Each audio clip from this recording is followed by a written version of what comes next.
The Four Leaf Clover podcast is sponsored by Planet Celtic. Yes, Friday. Welcome to your Friday Focus, Four Leaf Clover podcast. Delighted to be joined by your Paddy and Kaiser. How's things, Paddy? All good, Andy. Yep, finished now until Wednesday. That's the one good thing about the Orange men over here. We get the holidays as well, so we're not complaining about that. So I finished this afternoon about 3:15, and that's me now until Wednesday again. So nice to see the weekend and a wee extended break for us.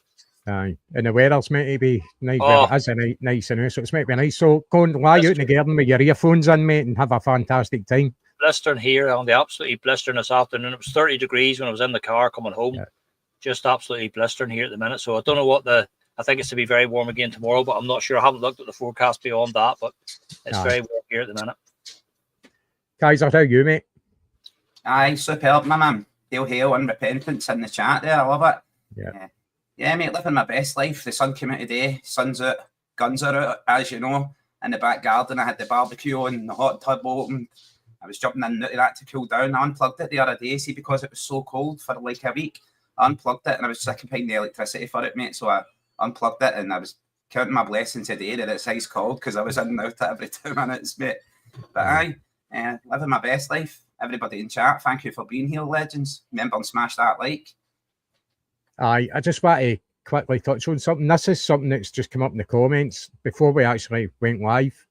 P. McLaughlin has said that 30 scumbags have vandalised Tommy Burns' gravestone, and obviously we can't clarify that, but I'm not doubting P. McLaughlin at all. I don't know where he said it for, but if that is the case, that is really, really disappointing to hear. Paddy, what's your thoughts on that, if that's true? Well, Andy, you know yourself, Tommy Burns is my hero, my favourite ex-Celt of all time, and it wouldn't matter who it is, but it's even more for me. It's just absolutely disgusting, shameful. You ask questions of the mentality and the mindset of these people. It's just absolutely disgusting. We talked about it before. There's a line that you cross, and that's crossing a line. There's rivalry, there's banter, you can include hatred and all the things that go into all that thing. But that's just, for me, it's subhuman. That's subhuman behavior. It's absolutely disgraceful that these people, whoever's done the like of that, these people can bring up children, and they can procreate and bring more people like them into the world. It's just absolutely disgusting. As James says, it's not even, you do a disservice to scum by calling them scum. You do a disservice to the scum. It's the absolute lowest of the low. It takes a completely different arsehole to get involved in something like that. That's just absolutely shameful and disgusting, and they should hang their head in shame. Not for a minute would would I like to think that any of us would even consider, going to any ex-Rangers manager or ex-Rangers managers players' graves and doing something like that. It's just something you don't do. It's just absolutely shameful, disgusting, and I don't know what the answer to it is, Andy. They're just, it's beyond the pale when it comes to that. It really is beyond the pale. And listen, I can only just, give our sympathies out to Johnny and the rest of the family. Johnny was on the pod at the beginning of the season. The very first month we had a Tommy Burns month, and it went down so well. It was so popular with the viewers. Everybody took part. We had Johnny on, we had Simon Donnelly, we had Jerry on at the time. It was a fantastic month celebrating Tommy's legacy and Tommy's memories. And like, Tommy Burns was first and foremost, he was a Celtic man, but secondly, he was an absolute wonderful human being with, who gave so much to so many people. And Tommy Burns never looked at the colour of your skin or the creed or the church that you went to or didn't went to. It's just absolutely shameful, Andy. I just cannot, for the like of me, I cannot get my head around it. I just can't get into the mindset of these people. I just don't understand it. I do not understand it. It's shameful. It's disgusting. And what else can I say but apologise to the family? Yep. Kaiser, we spoke about this before we come on. Obviously, you were talking about gravestones has been kicked out in Barhead. My own family's had gravestones kicked out, and the one just along for Celtic Park next to the supporters club. We had to get that redone. It's my great grannies, and even before her, people buried there. The gravestones kicked out. It's an absolute lack of respect and just absolute scumbag stupidity in it. Aye, as Paddy says, mate, you're doing scumbags a disservice saying that. There's scumbags, there's a sole of their shoe, there's a dog shit they stepped in, and then there's that kind of person vandalising people's graves. What is the world came to?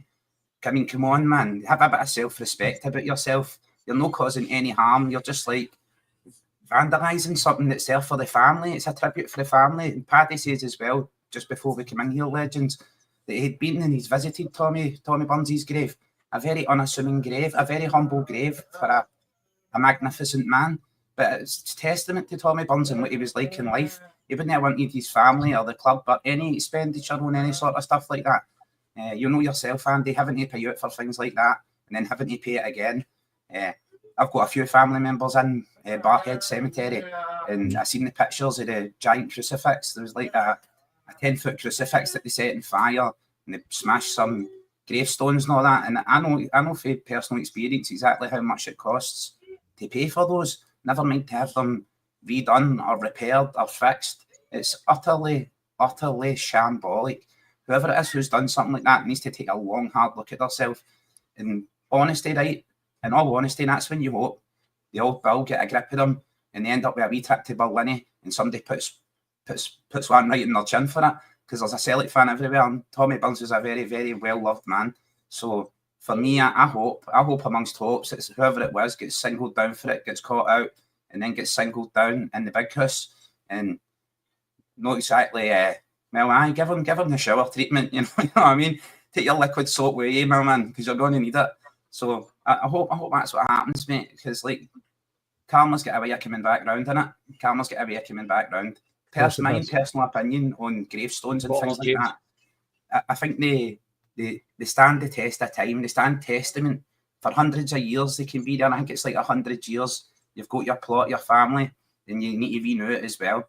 So they stand the test of time. I take my kids to visit my mum's graveside, my younger sister who passed away, her graveside, a wee boyfriend who was stabbed to death in the street here in Ibrox, and my great granny, and I tell the Waynes about what the people were like, who they were here before, and I always like to think that, as I says, mate, energy can never be destroyed. It can be fragmented, it can be misplaced, it can be manipulated, but it can never be destroyed. And I like to think when you think about your your relatives and your loved ones, you give them a wee bit of positive energy. You give their spirit a wee bit of positive energy over there in the afterlife, having a good time. I'm sure Tommy Burns will be looking down and he'll be gutted. He'll be absolutely gutted. It's just as his family, as Paddy says, the perfect thing. Thoughts and prayers to the family, going through a tough time and bringing all this back up, especially after the passing of another Lisbon Lion as well. So absolutely appalling behaviour. Aye, and this is a guy who had two guys, former Rangers manager and player and assistant manager, carrying his coffin out of St Mary's that day.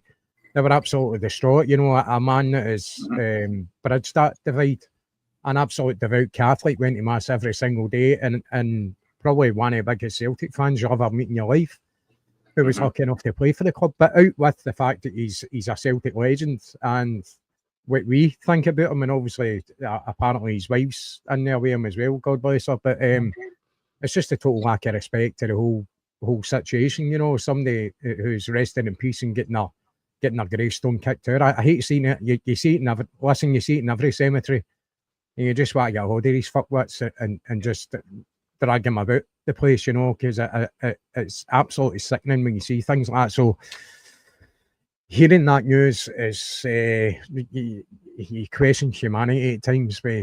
What goes through some of these idiots' minds to think that that's acceptable is just an absolute scumbag move. So disappointing. There's another one, Andy, from Penelope, who just lost her granddad recently there. You know, my granddad's newly buried, as you know, his grave was smashed into two pieces last night. Yeah. That's absolutely shameful, absolutely disgusting. I just don't get the mindset of these people. I can't get that at all.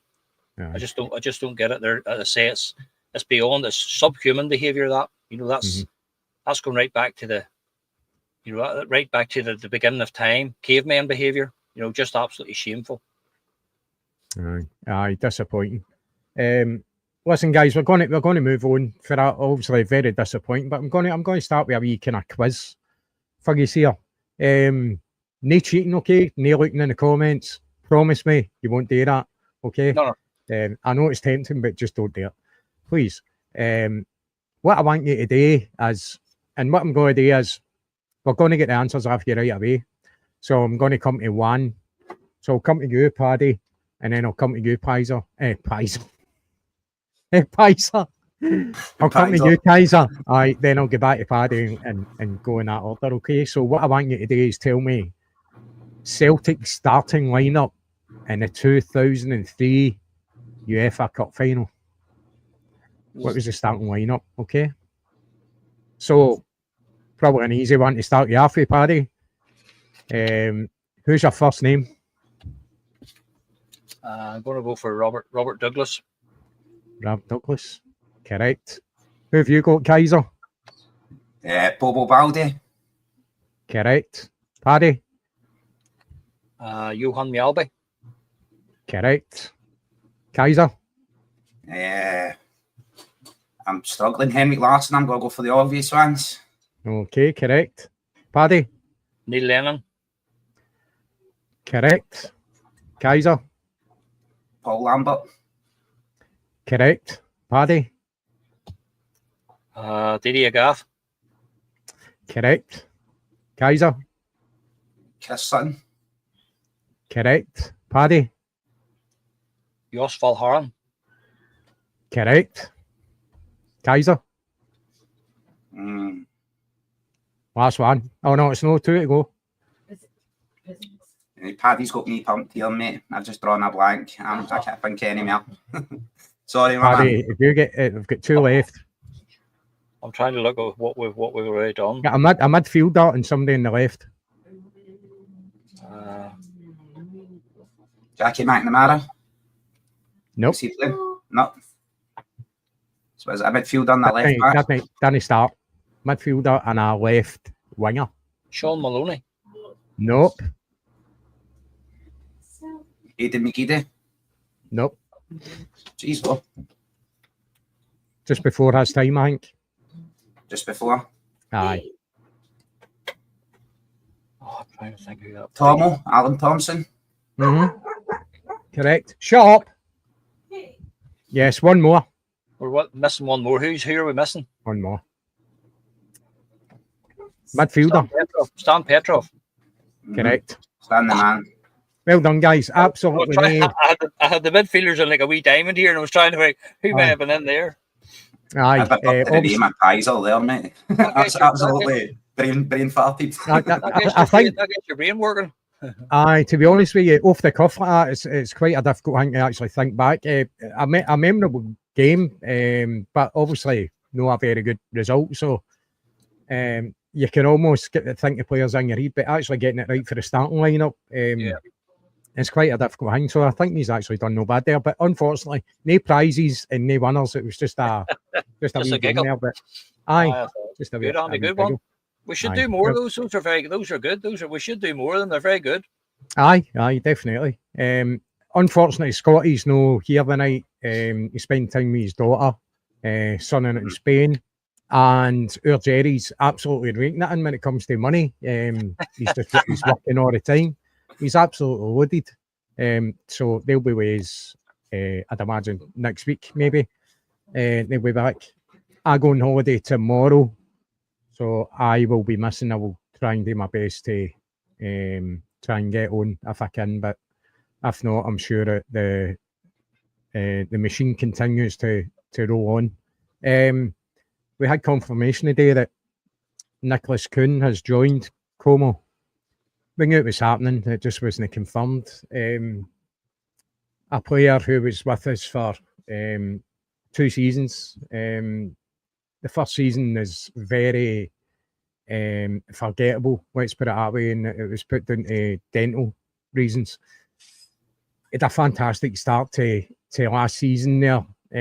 Straight for pre-season, he was right on it. up for Player of the Year. He looked at an absolute dead cert. He was going to get it. And then come January, the game against Bayern was his last kind of hurrah, wasn't it? He just seemed to just give up.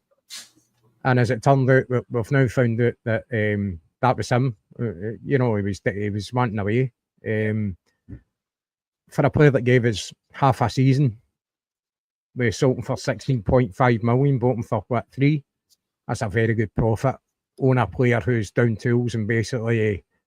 I think, my personal opinion, he's robbed the fans. He's robbed season ticket. People are paying out season tickets to go to Celtic Park to be entertained. He's just decided not to turn up for his work, but he's still wanting paid for it, So, to me, I'm really disappointed in him. At the time when he's formed up, I thought the stroppiness and the look on his face that he was disappointed in himself because the drop off in form. As it turned out, he's just spatted on me. He's just a very moody player. Now it makes sense.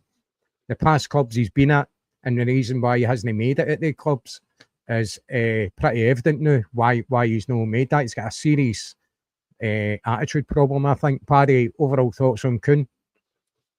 I'm actually pleased, Andy. I'm pleased that it hasn't been allowed to drag on. Sometimes these things can have a knock-on effect, and they can rumble on for weeks and weeks. And you've got an unhappy player. An unhappy player in the dressing room is never ever a good thing for any squad. It's very disruptive. It can be very, very upsetting, and it can knock a lot of players off. And listen, the guy's a quality player. There's no doubt about that. There is no doubt in his qualities. For me, I would describe Nicholas Kuhn as being a very inconsistent player. That would be my surmising of his entire Celtic career. And as I said to you the other night, Andy, when you look back at last season, fair enough, he did well reasonably. At the start of the season and the European run, he was outstanding. But really and truly, when you look back over the course of the entire season, from the end of July, beginning of August, right through to the middle of May or the end of May, whatever, did we get 10 or a dozen outstanding games from Nicholas Kuhn? I would hazard a guess that was probably about the height of it. Mm-hmm. So listen, jog on. Don't let the door hit you on the way out. Nobody had ever heard tell of Nicholas Kuhn till he came to Celtic. And now he's gone for a fee of about £17 million. So we've been good for Nicholas Kuhn, as good as he was for us for part of the time. We've been good for Nicholas Kuhn every hour that he's been with us. It's as simple as that. I think his comments today were very, very disrespectful. To come out and say that it was an easy decision to go to Como. Fair enough. Como, it may be a lovely part of the world, but let's face it. What's he going to win with Como? When are Como ever going to do anything? He might win this Como competition that we are going to be in. Yeah, what's he going to do he's certainly not going to have to worry about playing too many Champions League games playing for Como. Yeah. So I'm just disappointed in his comments. Beautiful part of the world and stuff, but he didn't have to say that. He could have chosen his words more carefully. I thought that was a real slap in the face to Celtic and a slap in the face to Glasgow and the people who support him week in, week out, to say that it was an easy decision. So listen, it was easy for me too. I'm absolutely I will shed no tears over Nicholas Kuhn. I'm always of the opinion that, listen, if you put your hand up and say you don't want to be at Celtic, well then get to. That's as simple as that. You don't want to be here. That's all right. That's absolutely fine. Any football player in today's game that can't see Celtic Football Club as an attractive proposition and an excellent club to have on your CV, there's something wrong with them. They're in the game for the wrong reasons, and I think Nicholas Kuhn has just shown that over the last few weeks. The guy's in the game for the wrong reasons. He's in the game to make big money. That's what he's in, because a move to Como, he'll not have any bother shining his medals anyway, I'll tell you that much. So, no, listen, I won't shed any tears over Nicholas Kuhn. As I say, there were serious question marks needed to be asked about him anyway. There are people in here, there are people on this very podcast who will question Arnie Engels, and they'll question Adam Ida. But at least Arnie Engels and Adam Ida want to be there. They want to be Celtic players, and they want to fight for us, and they want to do the job. So I won't be shedding any tears over Nicholas Kuhn, Andy. Aye. Kaiser, looking at the Kuhn deal, obviously it's good to make kind of profit and a player that has gave us half a season, really, when you think about it. All right, the times he hasn't played, he's been stealing a wage off us, but overall, the money we're getting for him is really good, a good deal. I take it there'll be some kind of sell-on clause into that as well. Kaiser, this money should be invested back into the kitty for quality players coming into the team. You know, we've been looking at prospects and stuff like that, but really this money should be reinvested straight away to Brendan and the recruitment team to actually bring in some real quality and use that money wisely. Yeah, definitely, Andy. Fantastic profit on the player, right? For me, personally, if I was at Celtic, I would never want to leave, but I'm a Celtic fan. I can understand players coming in, right? And when they do want to leave, say a club comes in and it turns their head, and then, as was suggested in chat, the move falls through. You don't spit your dummy out and steal a wage. You don't put in a sick line and no go to your work. You're still paying your wages. Season book holders are still paying your wages. Celtic fans buying seemingly limitless amounts of merch and tops and warm-up tops and warm-down tops and going for a jog top and guys, let's just touch on that right before we go any further, right? So you're getting 3 kits a season. Now that they've got the bait, which Paddy displayed the other night, the baseball top, which I think is a beauty, right? But away for the point of how nice it is, you've now got this warm-up top. Where is it going to stop? You know, and these aren't like cheap. These are how much are these? How much is that baseball top, Paddy? 70. Was it 75, Andy? 70 or 75? I'm not entirely. I think it was 75, Andy. So you're touching between 70 and 80 quid for each tap, right? That's before you start talking about getting your kids van and socks and shorts and pay your season book and take your kids on holiday for 2 weeks and pay your rent or your mortgage and pay your motor insurance.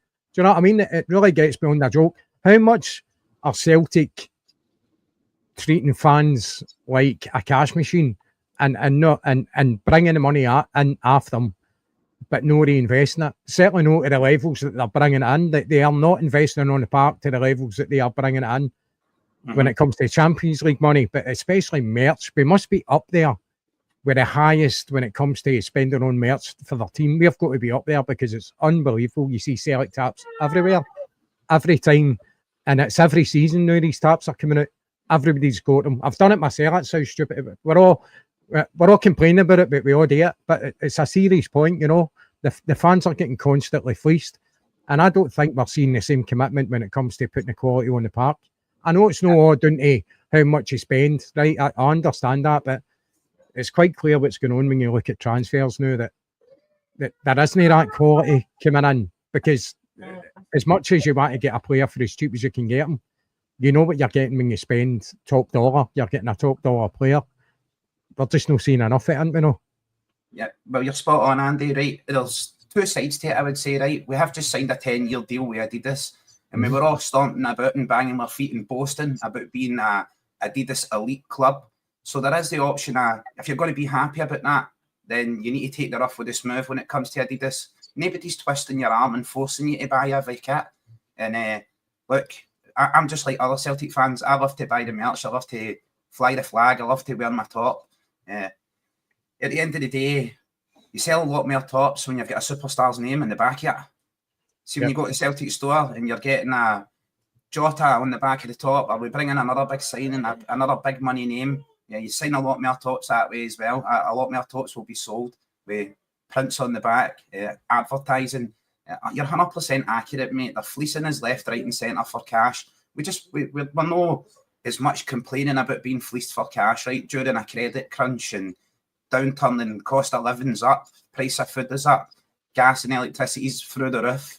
And we're not exactly, it's not just about moaning about that. It's about the investment on the pitch. Where is the money going? What are you saving for? What are you waiting for? I want to find that guy who caught Peter Lawwell outside the stadium and says to him, spend the fucking money. And I want him just to follow him about.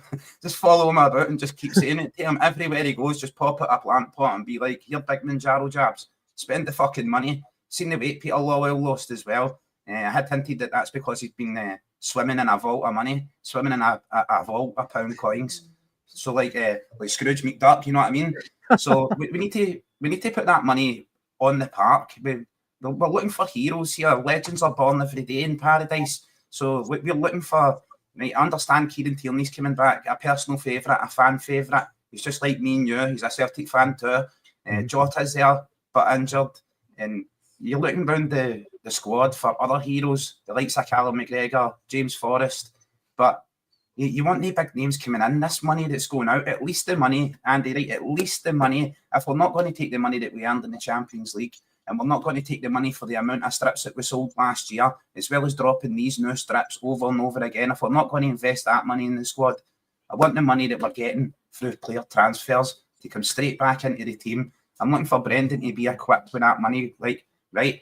You can't tell me, right? They've got to have agreed a deal. They've got to have looked at Brendan and says, right, Brendan, look, you've got roughly, non-Celtic and their cheapskates, to be like, you've got roughly £24 million to spend in this window, just being as cheap as they possibly can. And we've spent nothing so far. We've brought 5 players in, spent absolutely nothing.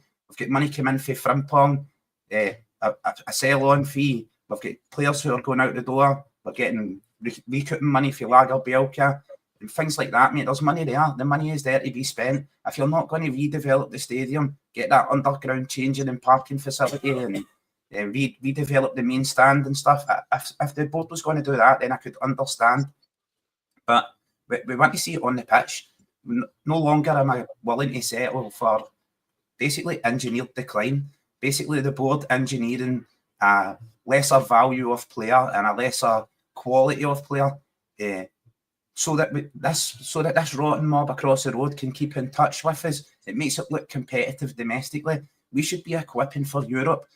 I can't look at one single player that we've signed so far and go, right, he's a Champions League player. No, I can look at Negren and say, right, look, he's got the potential to be a Champions League player. But that's all he's got right now, potential. He's not Champions, with the exception of Kieran Tierney, who was coming back on a free transfer. A player worth 25 million he has, a world-class left-back, and he's coming back on a free. He's returning to the club he loves. And there's money there. Guys, I've got the potential to be a Champions League player, but is it ever going to happen? No. Do you know why? Because I'm fucking shite. That's why. Well, but I've got the potential's there. Potentially it could happen. It's not going to. You know, I think there's too much emphasis on potential. I'm going to get you in to film me, mate. I'm going to do a couple of keepy-ups, hit a couple of shots, and I'm going to register myself online for 1.5 million. Bet you Celtic would buy us, my man. Bet you they'd buy us. They'd have us up there next week for a medical. I'd feel it instantly, but they get us up there for it. We're all the same. We all want the same things. We all, look, you see the picture behind me, Kaiser, with the sharks. I've got 2 sharks, mate. I got them for the National Geographic channel. It's 2 great white sharks, and my son actually uses baubles that my missus usually uses to tie her hair up, and ties the baubles together, and he's got the 2 sharks tied together into a set of nunchucks, mate. Shark nunchucks. I'm going to go up to Paradise with those shark nunchucks and start whipping people about left, right and centre of business doesn't get done. I'm actually getting really frustrated with it, and the idea of it being like engineering decline, keeping this rotten mob in touch with us instead of equipping for Europe. It just reeks of it, especially the level of investment that they're putting in the squad right now. And fleecing us at every turn, fleecing us for money, like I'm some sort of cash cow, just milking me dry. I've always said this, that the Celtic board at the moment are quite happy having that other mob at arm's length. You know, they could quite easily just put their foot in their neck and put them away forever. If they chose today, they could. Obviously, it doesn't make good business sense for them, and that's the reason why they are at arm's length. But, you know, sometimes you lose track of stuff and you let wee things creep up on you, and before you know it, things like what happened when Gerrard won the league for them, you have an absolute calamity of a season, things don't go for you, and you think the tables have turned. All right, we're back on top again, and we have done, let's be honest, we've dominated for 25 years, and that is down to good business. I will say that. You know, it started probably for the Martin O'Neill era, gradually building on it, getting the business idea right. But you've got to come to a compromise. You can't just constantly run your football club like a bank. Exactly what you're saying. What are you saving up for? And when we're talking about potential and kind of speculating on players and taking chances on players, I would much rather is take a chance on somebody for the B team. That's the reason why they're there. There's the potential. The potential's on your own doorstep. You don't need to go to other clubs for potential. The potential's there, and if they're not good enough, there's players there that are the same age as some of the players we are bringing in. Now, what does that say to these young players that have been very patient and gradually worked their way up through the age groups at Celtic till they get to their ceiling, and that's it. They maybe get 1 or 2 appearances, and then they're out on loan, and then they might bring them back or they're away. I just don't see the point in having a youth set up if you're not going to use it and use it properly. I understand they're now put wheels in motion to create a pathway for these players, but that's potentially years and years away. So these players now who are hitting their 20s and 21, we're just talking about Stephen Welsh the other week, a young last week here, or this week, sorry, a player who's now about 26, going on 27, who's still looked upon as potential. Yeah. It's the boys' careers, like going towards the kind of tail end of it, really, when you think about it, before he even gets started. So I want to see more. When it comes to potential, I want to see it coming out of your club, no somebody else's club. Paddy, what's your thoughts on where we are with the whole youth set up now? You know what, Andy, it's one that we talked about quite a bit last year. Is there a pathway? Some people say there is, some people say there isn't. I'm still of the opinion that if you're good enough, you're old enough. You go back to Paul McStay, you go back to Charlie Nicholas. These guys were playing for Celtic first team when they were 16. And those two players in particular, they weren't only in the first team at 16. They were virtually, you couldn't have left them out once they got in. Paul McStay, once he got in, you could see the quality he had, and you just couldn't leave the guy out. He was a different class. So was Charlie Nicholas. So I'm not entirely sure. It is maybe it's different. With the demands are maybe different a wee bit now than they were then. And there was a lot more. Competition, but it's this. It's difficult for Brendan. Like, where does he get the time? Where does he get the games to blood these guys? He's every single league match. It's 3 points needed for this, home or away. And yourself, two defeats is a crisis at Celtic. So it is tough for them. But again, Andy, watching a lot of these guys in Cork. I was in Cork on Tuesday, and I said that to a couple of guys, especially the team that played in the second half was basically the fringe players. I said that to one of the guys beside me. I know it's only a friendly. I know it's very warm. I know it's only Cork City, but how many of those young guys that played in that second half do you see battering Brendan's door down to say, I'm good enough to play for the first team next season? Not many, Andy, to be honest. I was very impressed with Inamura. Colby Donovan has always impressed me as a young lad. But apart from that, the young guy was very good. Kyle Ure in the middle of the field, very similar player to Callum McGregor. But, this is the thing. What is going on there? What is the setup there? Is it the system, or are these guys just not good enough? We saw an example with Rocco Vata. We saw Daniel Kelly. Before that, we saw Karamoko Dembele. All these wee guys that were supposedly really, really good. And but for whatever reason, we said that before. Daniel Kelly was one. I actually thought Daniel Kelly looked really good when he played. A couple of games he came on, he even scored a goal. I think it was against Dundee. He scored. Looked really, really good, but he just didn't want to wait around. He didn't want to be patient, and that's what Brendan has asked him to be. You young lads need to look at James Forrest. You need to look at Callum McGregor. You need to look at Casper Schmeichel. You need to look at the seasoned professionals and watch those guys and learn from them. A big part of football is what goes on in the mind and the brain and away from the pitch. These young guys are. They're going. Daniel Kelly went to Millwall and played 2.5 matches, and what does Daniel Kelly get for that, for leaving Celtic? Would he not have been better, staying on at Celtic Park, signing another contract, and seeing if he couldn't force his way into the matchday squad? And then while he's doing that, waiting for his real opportunity, he's getting to train with these guys, Scottish internationals. It's a hard one, Andy. It really is a hard one. It's just, nowadays, the money available in England is very, very tempting for these young guys, and I get that. If you're sitting at Celtic on your own $2,000 a week or $3,000 a week, and somebody offers you $10,000 a week, that's a massive, massive increase in your wages. And, a lot of these young players, I would think their attitude is probably, I could go to England for a couple of years, make an absolute fortune. And I could get a move back. I might get a move back to Celtic, or worst case, I might get a move back to some of the other teams. You're looking at Hibs, Aberdeen, Motherwell, Kilmarnock, Dundee, whatever. So money plays a big part in it as well. And these English agents are, they're sniffing around for young Scottish talent, and that's a big, it's a big draw for them, But as I say, what else can you do, Andy? What can the club do? You can't handcuff them and make them stay. It's the same that Nicholas Kuhn. Nicholas Kuhn was under contract, and we couldn't manage to persuade him to stay. He wanted to be away. He obviously wanted to live in a different part of the world, and I suppose with Glasgow weather, you can't fault him for that. But as I say, it's a tough one, Andy. It really is. But when it comes to bringing players in who Brendan has identified for the first team, I think there is a real problem there. There's something not right with the system there, because, as you said, Andy, if we have these prospects in our own squad and they're good enough, why are we bringing in prospects from other clubs then? Why are we doing that? So these guys then, are these guys just not good enough? And if they're not good enough, why are we still persisting with them? Mm-hmm.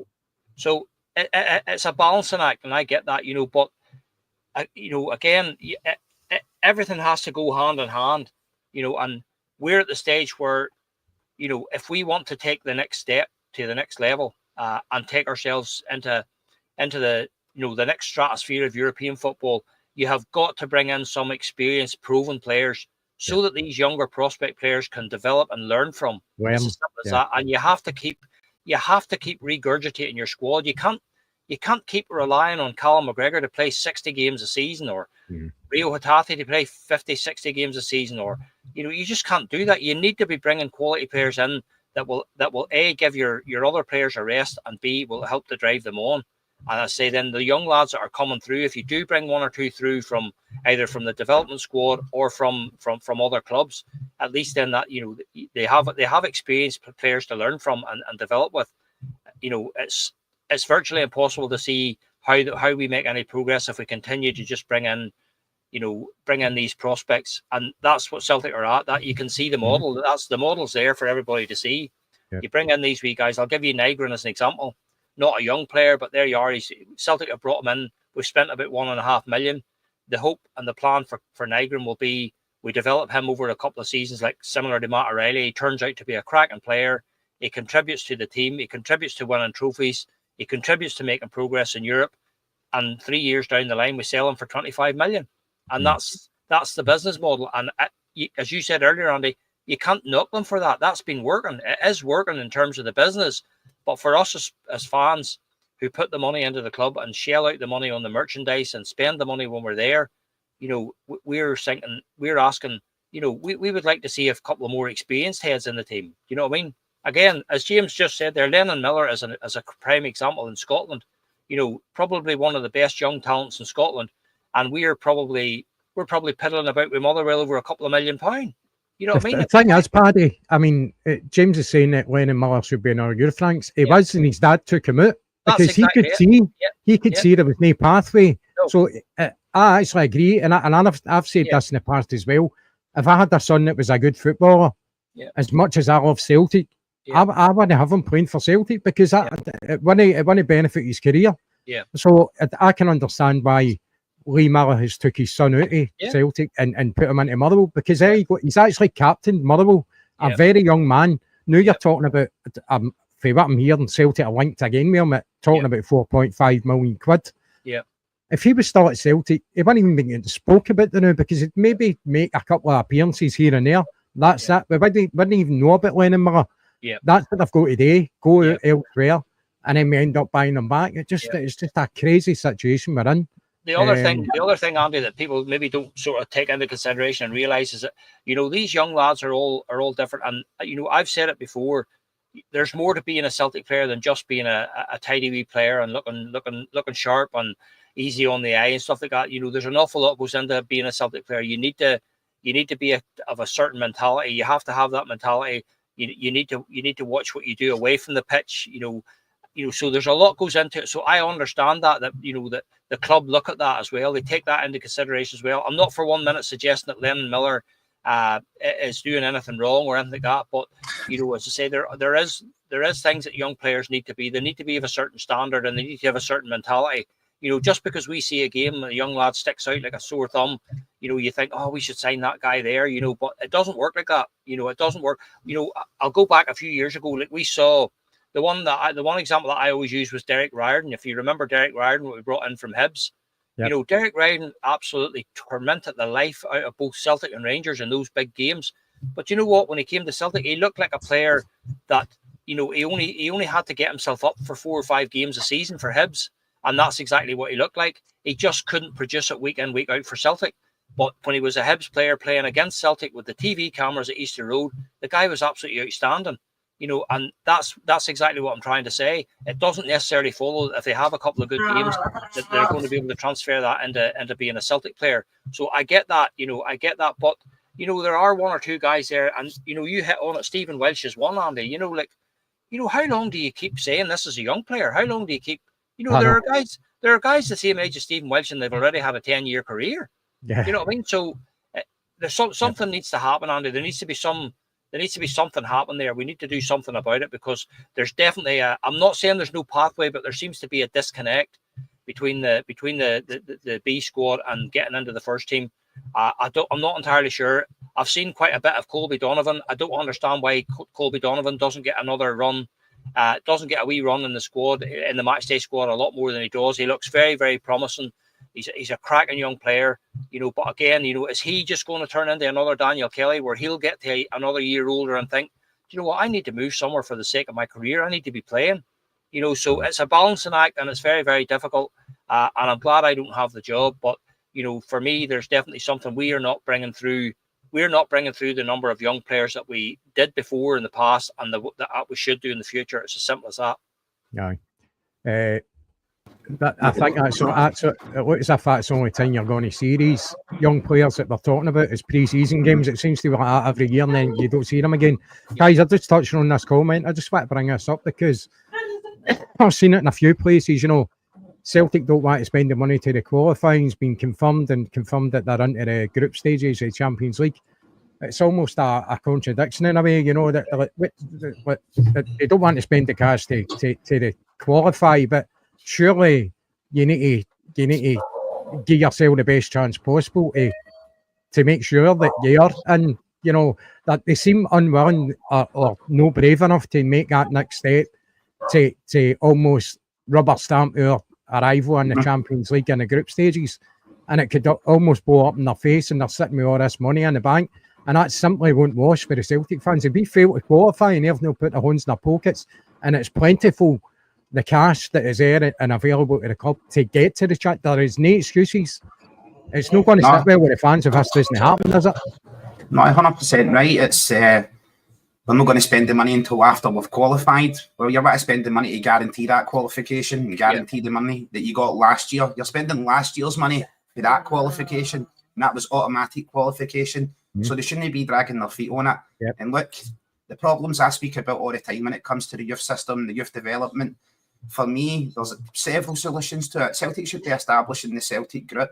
We should be buying a team in Ireland. We should be buying a team in Australia, a team in North America. And we should be taking all our young boys here who are developing at the academy, and we should be shipping them out overseas. The fact of the matter is, the SFA should step in as well. Basically, Celtic and the Moldovians across the road monopolise all the young talent, all the best young players in Scotland. So they're not out there playing week in and week out for Motherwells, for Hearts, for Hibs.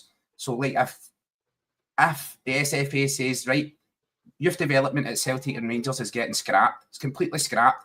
You're not allowed to have youth development. So see, in order to meet your quota of young Scottish players and Scottish players to play in Europe to get to the Champions League, you need to buy them for across the league. You need to bring that money in and strengthen the league structure. Bring that money in from your exploits in Europe and spend it across the league and buying the best young talent in.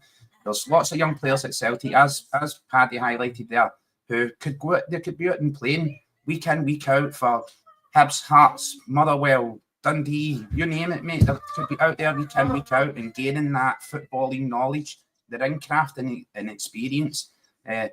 Of the reserve league as well. There's another one that could still be there playing with seasoned professionals in the reserve league, but they cut that because of costs, didn't they? They wanted to cut that away because of the costs of the reserve league and what it was doing to the pitches, and all the wee diddy teams complaining that they've not got enough money to get the grass done week in, week out, and things like that. Like groundsmen don't know what they're doing all of a sudden. They've got lights on at night, growing grass at night. You know, it's easy as that.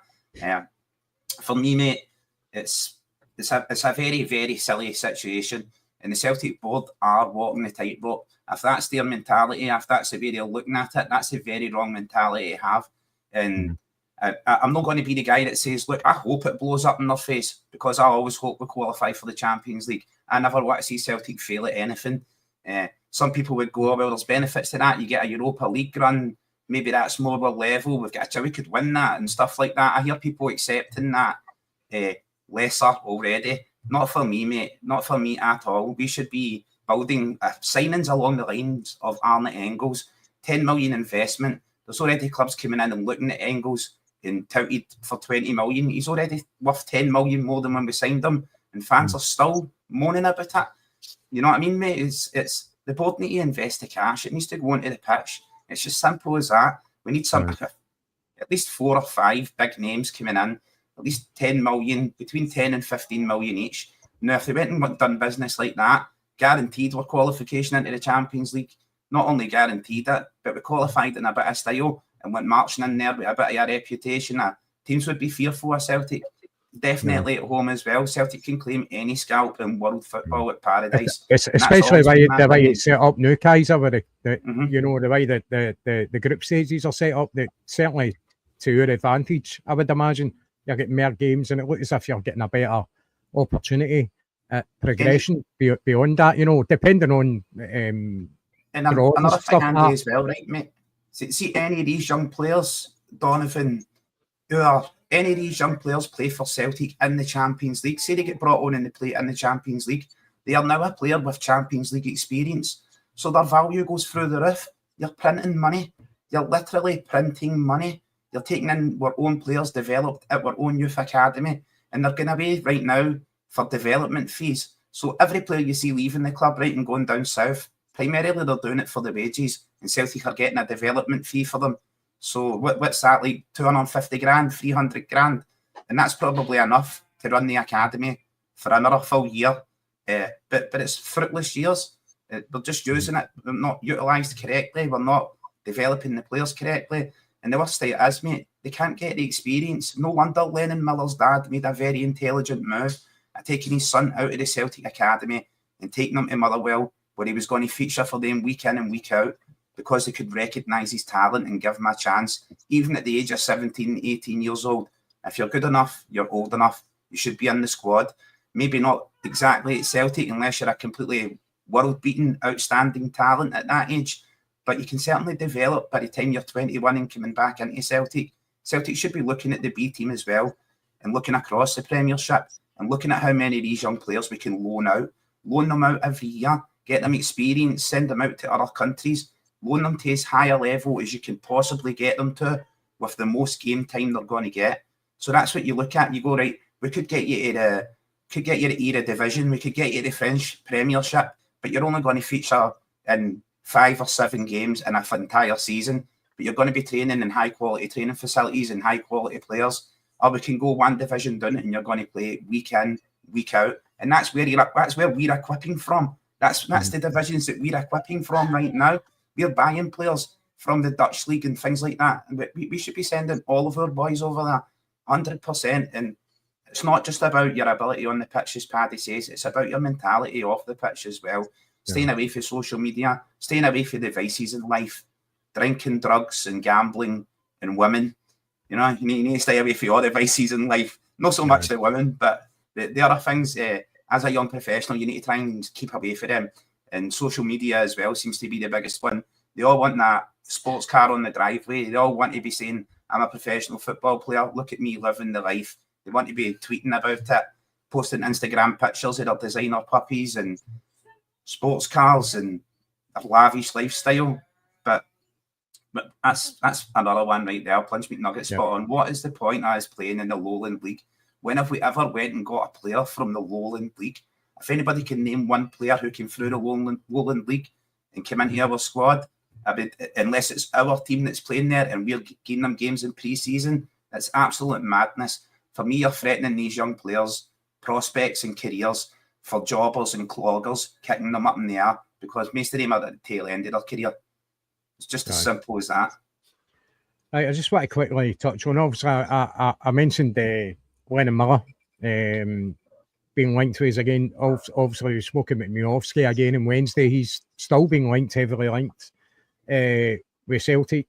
Currently at Girona, I think Freiburg and Hamburg are interested in him as well. So we could be beaten with teams in Germany over his signature. I don't know. I don't even know how serious this interest is. We might have absolutely no interest in him. It's just simply speculation, but we're going to speak about it. De Haas as well, £3 million defender. Balikwisha again. It looks as if that could be a goer. But what we're hearing. Obviously, we're looking at the Slovan Bratislava striker as well, Strelic. I'm just wanting to talk about Johnny Kenny because he's talking about looking for a new contract. But the looks of things, if he has offered a new contract, he's got to be on loan because we seem to be linked to a lot of forward players. So I think it's likely that if he does get a new contract with Celtic, he will be put out on loan, especially if we're talking about building up the forward line the way we are, the amount of names that are getting linked. There's got to be something in at least a couple of them. I've got another quiz today, so we're kind of running out of time.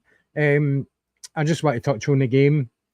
The Mora, I'm getting picked up to go to the airport at 11 o'clock, and unfortunately the game kicks off at 11. Celtic against Estrela de Amadora. Did I pronounce that right? Did very well. Yes, so I think that's on Celtic TV, isn't it? So you guys going to be able to catch that game, and what's your feelings on that? I'll be away in the morning myself, Andy, but I'll be able to hook up to the Wi-Fi to get a look at that one. I'm actually looking forward to seeing it. I think it's behind closed doors, but when you saw the pictures of the training there, there's quite a few of the first team squad now have joined in the training again, so there's quite a lot of the guys back. I don't know if they're all back. I haven't seen any pictures of Alistair Johnson. I haven't seen any of Cameron Carter-Vickers. So I think there may be still a couple missing, but I've seen Maida, I've seen Hatate, I've seen all the rest of them there, Kieran Tierney, Big Liam Scales. So I think there's most of them seem to be back. What kind of a team we'll see for the game in the morning, I'm not entirely sure. I would imagine it will be very similar again to the Queen's Park and to the Cork games. It could probably be, it'll certainly start off with maybe a few first team players just to give them a run, just to give them a few minutes, because, in all fairness, Andy, that's what these games are about. That's just what they're about. Brendan's a very, very clever coach. We've got an excellent coaching staff. We've got an excellent staff behind the scenes that are looking in. And we've already heard Brendan mentioning the fact that every single player has been given an individual training plan to work to, because they do realise that they're not all at the same stage of their recovery, of their training, and so that's all being managed for them. So it's really just about getting minutes into the legs, Andy. That's all it's about. So you've seen the likes of Cork there on Tuesday. We had Austin Trusty, we had Luke McCowan, we had James Forrest, we had the Japanese guy Inamura. These guys all got a really good 45 minutes in the first half, and then they were replaced by other players in the second half. So you're going to see that. You probably will see the likes of Dice and Maida, Rio, and them. They'll probably get half an hour, 45 minutes tomorrow. Whether that's the first half or the second half, I'm not sure. But as I say, I think people shouldn't read too much into these games in terms of how we play, or what even the result is, or one thing or another, because those things are not important. And Brendan will tell you that. Obviously, it's nice. You want to keep the winning going, you want to keep the run going and stuff like that. But first and foremost, these games are about getting minutes into the legs. And we touched on the young guy McCardle the other night. I don't know what happened with him in Cork. I still haven't sort of read anything into it, but I saw him training again today. But he was brought on at half time, and he was basically substituted about 15-20 minutes later. So I don't know what happened. I do know he was playing right down beside where Brendan was sitting in the second half. So whether he maybe wasn't too pleased with his attitude over something, I don't know. Maybe he picked up a wee strain or a wee knock. I really don't know. But that's what these games are for, so that the players can iron out the wee wrinkles that they have, and they're gradually going to ramp their fitness up. So the players have been doing double sessions, Andy, this last couple of days. It's well documented. They've been doing double sessions out in the heat in Portugal. So the fitness levels are being ramped up, and what you'll see then tomorrow, and what you'll see in the rest of the games is the number of minutes that they're getting being ramped up as well. So I would imagine tomorrow, Andy, will be very, very similar. It'll be a squad game. There could be 25 players involved in that tomorrow. They'll probably have a completely different team in the second half from the first half, and that's just par for the course with these types of games. Mm-hmm. Kaiser, I was going to ask you about it, but I'm not going to bother about the game. I'm sure you'll catch it. We're able to talk about that on Wednesday. I don't think we're going to be doing a post-match on that, so we'll just leave that for Wednesday's might set up a wee watch along, Andy, and watch the game live. See if anybody wants to come in and watch along with us. That's about it, mate. And then we'll discuss it obviously when we get back. Get the boys coming back, something to talk about as well. Yep. So I've got a wee quiz here just to finish us off. I've got 4 questions, right? So get your thinking caps on, get your pens and papers ready. Have you got a pen and paper, Kaiser? No. How no? I don't bring pens and paper. It's all up there with Kaiser, and it's all up there. Sorry, I'm the 5 feet, mate. Right, okay. So I'll start off with one. So I'll start off with Paddy. Paddy, if you get it right, I'll move on to the next question to Kaiser. But if you get it wrong, I'll give Kaiser the chance to answer, okay? So here's question number 1. In which season did Celtic compete in the Champions League group stages? In which season did Celtic compete in the Champions League group stages for the first time? Ooh.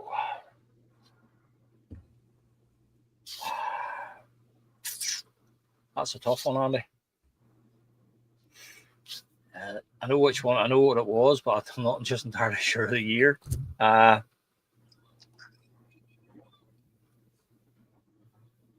2000, 2001. That's correct. For a wee extra bonus, can you tell me who we beat to qualify into the group stages? Oh. And the score? Oh. I've drawn a complete blank. Want me to pass it to Kaiser? Pass it on to Kaiser, yeah. Okay, so you've got the year, Kaiser, 2000, 2001. Mm-hmm. But who did Celtic beat in the qualifier to get to the group stages, and what was the score? I know it now. Was it Ajax that we beat? What was the score? 2-1. You got the team right. The aggregate score was 3-2. Aye.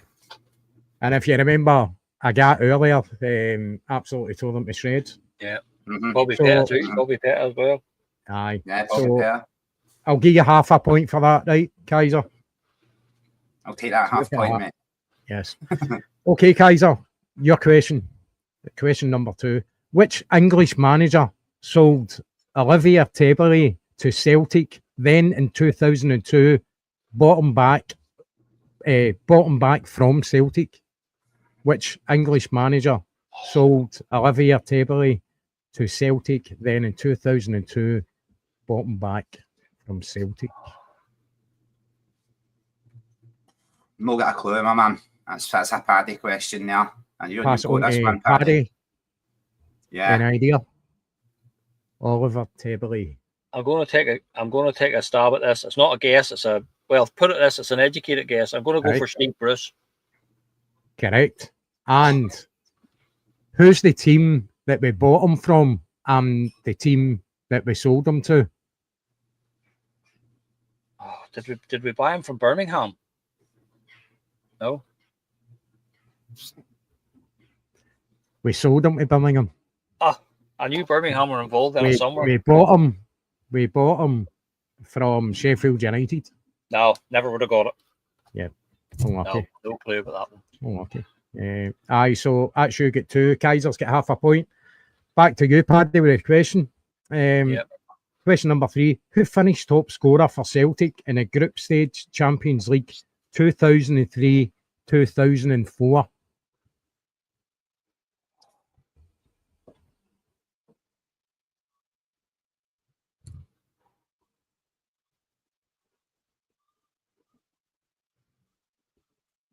No clue. No wee clues. No. It wasn't Henrik Larsson.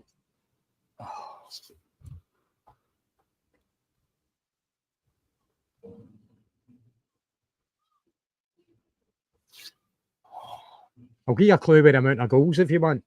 I go with that. 3 goals.